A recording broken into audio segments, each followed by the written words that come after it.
20 ans après l'éruption de l'islamisme, et des islamistes dans l'espace public algérien, à la faveur de ce qui est désigné, sous réserve d'éclairage plus informé, comme les émeutes. Islamisme et révolution démocratique.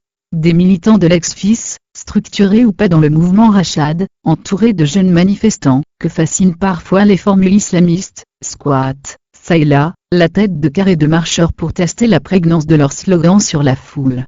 N'ayant pas trop de reproches à faire au régime, qui a tout de même octroyé l'immunité aux terroristes islamistes, et n'ayant pas subi quelques martyrs particuliers pour cause de Irak, ils n'ont que les entraves au déplacement d'Ali Baladj à dénoncer. Et ils s'en contentent, pour l'heure.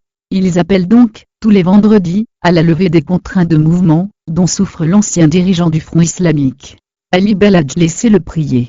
En début de mouvement, ces anciens militants et actuels nostalgiques du FIS, probablement gênés par le compromis signé entre la partie armée de la mouvance islamiste et le régime, sous forme de loi pour la réconciliation nationale, ont hésité à tenter le détournement du Irak, une manœuvre qui s'étend à leur doctrine à l'opportunisme.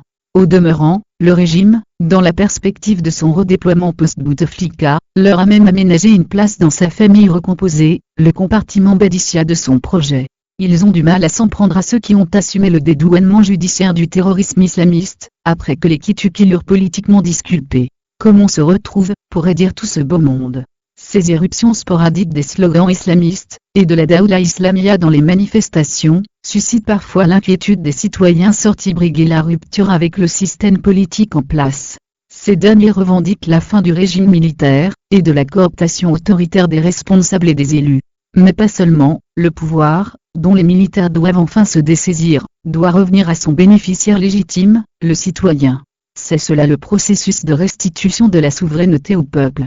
La souveraineté nationale n'est effective, que si elle est aussi une souveraineté populaire, citoyenne. La revendication du mouvement, est, de ce point de vue, explicitement démocratique. Il est, en ce sens, frappant de clarté dans ses revendications.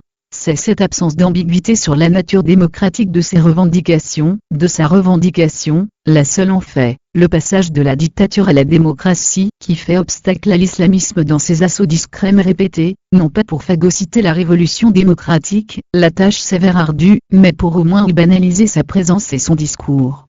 Cela dit, la société algérienne n'a pas été au bout de son explication politique avec l'islamisme, malgré 200 000 morts, 30 ans de retard de développement, économique, culturel et politique et 20 ans d'un régime antinational.